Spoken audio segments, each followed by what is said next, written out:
যদি আপোনাৰ হাতত এখন লেবাৰ কাৰ্ড থাকে তেন্তে আপুনি প্ৰতিটো বছৰত 4000 কোটি টকা আপোনাৰ একাউণ্টত লাভ কৰিব পাৰিব আৰু লেবাৰ কাৰ্ড বৰ্তমান অনলাইন আবেদন প্ৰক্ৰিয়া আৰম্ভ হৈ গৈছে অসমত যদি আপুনি এতিয়ালৈকে লেবাৰ কাৰ্ডখন বনাব পৰা নাই তেন্তে আজি ভিডিঅ'টো আপোনাৰ বাবে অতিকৈ গুৰুত্বপূৰ্ণ হ'ব আপুনি অলপ স্কিপ নকৰাকৈ ভিডিঅ'টো সম্পূৰ্ণ চাব এইটো ভিডিঅ'ত মই আপোনাক দেখাম যে আপুনি কেনেকৈ আপোনাৰ মোবাইল ফোনৰ জৰিয়তে ঘৰতে বহি আপুনি লেবাৰ কাৰ্ডখন বনাব পাৰিব আৰু কেনেকৈ আপুনি প্ৰতিটো বছৰত 4000 কোটি টকা লাভ কৰিব পাৰিব গোটেইখিনি প্ৰচেছ মই আপোনাক এইটো ভিডিঅ'ত ষ্টেপ বাই ষ্টেপ দেখুৱাই দিম আৰু জনাই দিম আপুনি অলপ স্কিপ নকৰাকৈ ভিডিঅ'টো সম্পূৰ্ণ চাব তেন্তে ব্লগ আছে মোৰ ভিডিঅ'টো আৰম্ভ কৰোঁ ভিডিঅ'টো আৰম্ভ কৰাৰ আগত আপোনাৰ ওচৰত এটা ৰিকুৱেষ্ট বন্ধু-বান্ধৱীসকল আপোনালোকে প্লিজ চেনেলটো সাবস্ক্ৰাইব কৰিব আৰু বন্ধু-বান্ধৱীৰ লগত ভিডিঅ'টো শ্বেয়াৰ কৰিব তেন্তে ব্লগ আজিৰ মূল ভিডিঅ'টো আৰম্ভ কৰোঁ প্ৰথম ভিডিঅ'ৰ ডেছক্ৰিপশ্যনত এটা লিংক দিছোঁ সেই লিংকত ক্লিক কৰি আপুনি ডাইৰেক্ট টু পেজলৈ আহিব পাৰিব অহাৰ পাছত আপোনাৰ সন্মুখত এনেকুৱাকৈ ইণ্টাৰফেচ আহিব প্ৰথমতে আপুনি চাব পাৰিব ইয়াত দিয়া আছে Assam building and other construction workers welfare board দিয়া আছে ইয়াত আপোনালোকে নিশ্চয় বুজি পাইছে ইয়াৰ পাছত আপুনি চাব পাৰিব ইয়াত দিয়া আছে registration phase for new worker ইয়াত আপুনি ক্লিক কৰিব তাৰ পাছত আপুনি ৱেইট কৰিব পাছত আপোনাৰ সন্মুখত এনেকুৱাকৈ ইণ্টাৰফেচ আহিব প্ৰথম ইয়াত দিয়া আছে অফিচ আপুনি সেটত ক্লিক কৰি আপোনাৰ ডিষ্ট্ৰিক্টৰ এৰিয়াৰ যিখন লেবাৰ কাৰ্ড অফিচ আছে সেই অফিচৰ নাম ইয়াত আপুনি পাই যাব সেইখনৰ নাম ইয়াত আপুনি সিলেক্ট কৰিব তাৰ পাছত দিয়া আছে নেম ইয়াত আপোনাৰ আধাৰ কাৰ্ডৰ নিচিনা আপোনাৰ নামটো লিখিব পাছত দিয়া আছে ফাদাৰ হাজবেণ্ড নেম ইয়াত আপোনাৰ দেউতাৰ নাম লিখিব আৰু যদি মহিলাৰ নামত আবেদন কৰি আছে তেন্তে ইয়াত আপোনাৰ হাজবেণ্ডৰ নামটো লিখিব তাৰ পাছত দিয়া আছে ডপ ইয়াত আপুনি আপোনাৰ জন্ম তাৰিখ লিখিব ইয়াৰ পাছত আপুনি আপোনাৰ বাৰ্থ চাৰ্টিফিকেটখন আপলোড কৰিব লাগিব আৰু সেইখনৰ সাইজ হ'ব লাগিব 150 KB ইয়াত আপুনি নিশ্চয় দেখিবলৈ পাইছে ইয়াত আপুনি ব্ৰাউজাৰত ক্লিক কৰি সেইখন আপোনাৰ মোবাইল ফোনৰ পৰা আপলোড কৰিব তাৰ পাছত আপুনি তলত আহিব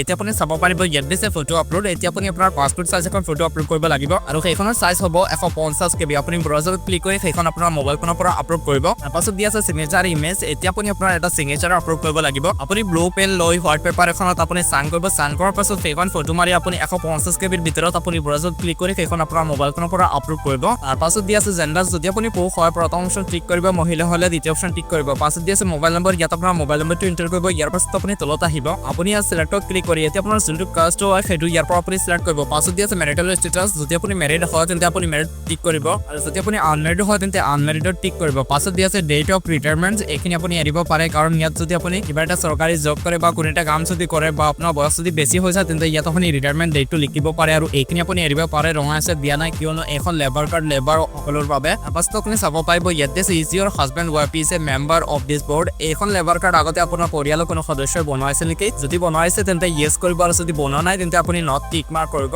পাছত দিয়া আছে নেচাৰ অফ জব যদি আপুনি আগতে কোনো এটা কাম কৰে তেন্তে আপুনি ইয়াৰ পৰা সিলেক্ট কৰিব যদি নাম নাপায় বা আপুনি যদি কোনো কাম নকৰে তেন্তে ইয়াত দিয়া আছে আদাৰ্স আপুনি এই অপচনটো সিলেক্ট কৰিব পাছত দিয়া আছে প্ৰেজেন্ট এড্ৰেছ ইয়াত আপুনি আপোনাৰ কমপ্লিট ঠিকনাখিনি লিখিব আৰু সেইখিনি আপোনাৰ আধাৰ কাৰ্ডত থাকিব লাগিব পাছত দিয়া আছে ডিষ্ট্ৰিক্ট ইয়াত ক্লিক কৰি আপোনাৰ ডিষ্ট্ৰিক্টখনৰ নাম আপুনি সিলেক্ট কৰিব তাৰ পাছত দিয়া আছে ব্লক টাউন ইয়াত ক্লিক কৰি আপোনাৰ ব্লকখনৰ নাম আপুনি সিলেক্ট কৰিব পাছত দিয়া আছে জিপি নেম ইয়াত ক্লিক কৰি আপোনাৰ জিপি নাম ইয়াত সিলেক্ট কৰি ল'ব আৰু যদি আপুনি টাউনত বসবাস কৰে তেন্তে ৱাৰ্ড নম্বৰ পাই যাব সেইটো সিলেক্ট কৰিব পাছত দিয়া আছে পিন কোড ইয়াত আপোনাৰ পোষ্ট অফিচ পিন কোডটো এন্টাৰ কৰিব তাৰ পাছত তলত আহিব ইয়াত এটা বক্স দিয়া আছে যদি আপোনাৰ মেইলিং এড্ৰেছ বেলেগ কিবা থাকে তেন্তে ইয়াত আপুনি এন্টাৰ কৰিব আৰু যদি আপোনাৰ ওপৰৰ এড্ৰেছনে যিখিনি ইয়াত আপুনি ফিল আপ কৰিছে সেইখিনি যদি আপোনাৰ সেম থাকে তেন্তে এই বক্সত টিক মাৰ্ক কৰিব এই বক্সত টিক মাৰ্ক কৰাৰ পাছত আপোনাৰ ওপৰৰ এড্ৰেছখিনি অটোমেটিকলি ফিল হৈ এইটো বক্সত আহি যাব আপোনাক একো কৰিব নালাগে তাৰ পাছত দিয়া আছে বেংক একাউণ্ট নম্বৰ ইয়াত আপোনাৰ বেংক একাউণ্ট নম্বৰটো লিখিব পাছত দিয়া আছে বেংক নেম ইয়াত আপোনাৰ বেংকৰ নামটো লিখিব পাছত দিয়া আছে আইএফএসি কোড ইয়াত আপোনাৰ আইএফএসি কোডটো লিখিব বেংক ব্ৰাঞ্চ নাম ইয়াত লিখিব তাৰ পাছত ইয়াত আপুনি ব্ৰাউজাৰত ক্লিক কৰি আপোনাৰ বেংক একাউণ্টৰ যিখন পাছবুক আছে সেই পাছবুকখনৰ প্ৰথম পৃষ্ঠা আপুনি ফটো মাৰি 150 KB ৰ ভিতৰত আপুনি আপলোড কৰিব ইয়াৰ পাছত তলত আহিব ইয়াত দিয়া আছে আধাৰ কাৰ্ড নম্বৰ ইয়াত আপোনাৰ আধাৰ কাৰ্ড নম্বৰটো লিখিব ব্ৰাউজাৰত ক্লিক কৰি আপোনাৰ আধাৰ কাৰ্ডখন ফ্ৰণ্ট সাইড আৰু বেক সাইড আপুনি ফটো মাৰি আপলোড কৰিব তাৰ পাছত দিয়া আছে ভোটাৰ আইডি কাৰ্ড ইয়াত আপুনি ব্ৰাউজাৰত ক্লিক কৰি 150 KB ৰ ভিতৰত আপোনাৰ ভোটাৰ আইডি কাৰ্ডখন আপুনি ফ্ৰণ্ট সাইড আৰু বেক সাইড ফটো মাৰি একেলগে আপলোড কৰিব তাৰ পাছত দিয়া আছে ইয়াত আপোনাৰ আয়ুষ্মান কাৰ্ড আছে নেকি যদি আছে তেন্তে ইয়েছ টিক মাৰ্ক কৰিব আৰু যদি নাই তেন্তে আপুনি নট টিক মাৰ্ক কৰিব